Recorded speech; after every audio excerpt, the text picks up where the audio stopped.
એક તરફ આજે આખું વિશ્વ પર્યાવરણના જતન માટે વૃક્ષો વાવવાની વાતો કરી રહ્યું છે, ત્યારે બીજી તરફ પર્યાવરણ મંત્રીશ્રીની પ્રેરણાથી ઉમદા આશય સાથે રોપાયેલા 70 જેટલા મહાકાય વૃક્ષો વન વિભાગની ઘોર બેદરકારીના કારણે સુકાઈ જતા સરકારી બાબુઓની નિષ્ક્રિયતા સામે ગંભીર સવાલો ઊભા થયા છે। ગુજરાત સરકારના વન અને પર્યાવરણ મંત્રી પ્રવીણભાઈ માળી દ્વારા તાજેતરમાં બનાસકાંઠાના જૂનાડીસા નજીકથી આશરે 70 જેટલા તોતિંગ અને વર્ષો જૂના લીલાછમ વૃક્ષોને નવજીવન આપવા માટે એક અત્યંત પ્રશંસનીય અને હાઈટેક ભગીરથ પ્રયાસ આદરવામાં આવ્યો હતો। વિકાસના નામે કપાતા આ વૃક્ષો કાયમ માટે નષ્ટ ન થઈ જાય તેવા શુદ્ધ અને પર્યાવરણલક્ષી અભિગમ સાથે મંત્રીશ્રીએ ખાસ ગાંધીનગરથી કરોડો રૂપિયાનું આધુનિક ટ્રી ટ્રાન્સપ્લાન્ટેશન મશીન મંગાવ્યું હતું।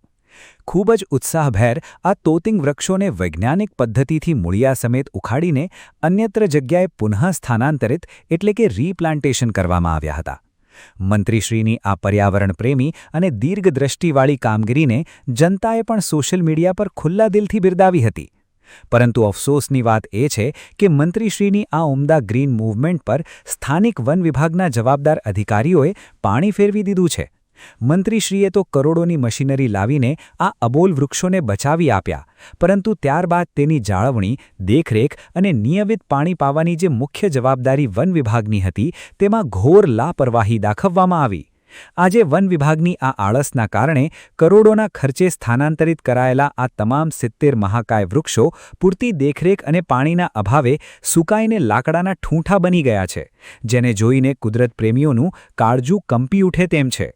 હવે મોટો સવાલ એ થાય છે કે જ્યારે ખુદ વન અને પર્યાવરણ મંત્રીની સીધી આગેવાની અને માર્ગદર્શન હેઠળ આટલું મોટું રીપ્લાન્ટેશનનું પ્રોજેક્ટ થયું, વન વિભાગ જો તેનું પણ ધ્યાન ન રાખી શકતું હોય તો જિલ્લામાં ચાલતા સામાન્ય વન મહોત્સવ અને રીપ્લાન્ટેશન વિશે વન વિભાગ કેવી અને કેટલી નબળી કામગીરી કરતું હશે તે આ ઘટના પરથી જ છતું થાય છે।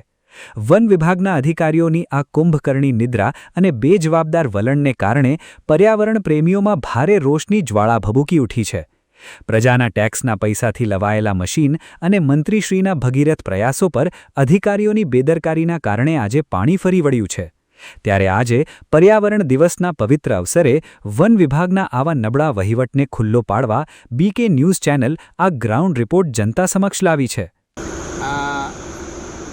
વિશ્વ પર્યાવરણ દિવસની જ્યારે ઉજવણી થતી હોય ત્યારે પર્યાવરણ પ્રેમીઓ હોય છે અને જે કુદરત અને જે વનસ્પતિ અને જેના પ્રેમી છે અને વરસાદ ક્યારે હોય છે જ્યારે લીલોતરી હોય ત્યારે જૂનાડીસાના ડીસાથી પાટણથી સૌરાષ્ટ્રને જોતા રોડનું જ્યારે વિસ્તૃતીકરણ થઈ રહ્યું છે ત્યારે લીલાછમ 70 મોટા તોતિંગ ઝાડો લીમડા અને પીંપળાના કાપી નાખવાના નહીં પણ એનું રીપ્લાન્ટેશન કરવું, એમને જીવિત રાખવા માટે એનું રીટ્રાન્સપ્લાન્ટેશન કરવામાં આવેલું અને પ્રવીણભાઈ માળીએ પણ એ સારું કાર્ય માટે એમને પોતે આદેશ પણ કર્યો અને એમાં સહકાર પણ આપ્યો। પણ કોણ જાણે કેમ, કોની બેદરકારી તો કોની નિષ્કાળજી જે ગણો તે, પણ એ 70 ઝાડમાંથી એક પણ ઝાડ આજે લીલું ક્યાંય દેખાતું નથી, સૂકા ભટ્ટ થઈ ગયા છે।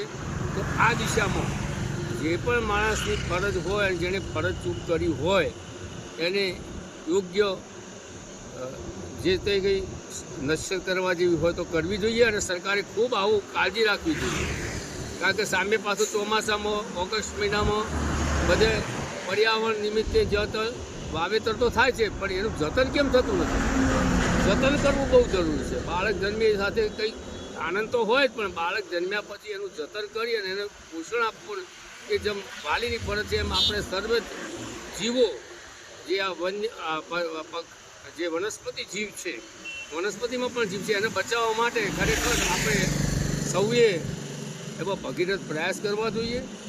જે તે સત્તાના સૂત્રો જે સંભાળતા હોય અને જે તે કોઈ જવાબદાર અધિકારીઓ હોય એમણે આ ખાસ ધ્યાન રાખવા જેવી બાબત છે અને આ દિશામાં ફરીથી શું કરી શકાય એ તંત્રે વિચારવું જોઈએ। અસ્તુ, ભારત માતા કી જય।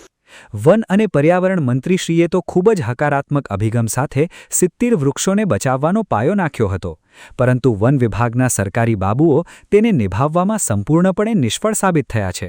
ત્યારે હવે જોવાનું એ રહેશે કે મંત્રીશ્રીના આ ડ્રીમ પ્રોજેક્ટને રોડનારા જવાબદાર અધિકારીઓ વન વિભાગ કોઈ કડક એક્શન લેશે ખરા કે પછી હંમેશાની જેમ જ આ આખી જ લાપરવાહી પર ભીનું સંકેલી લેવાશે.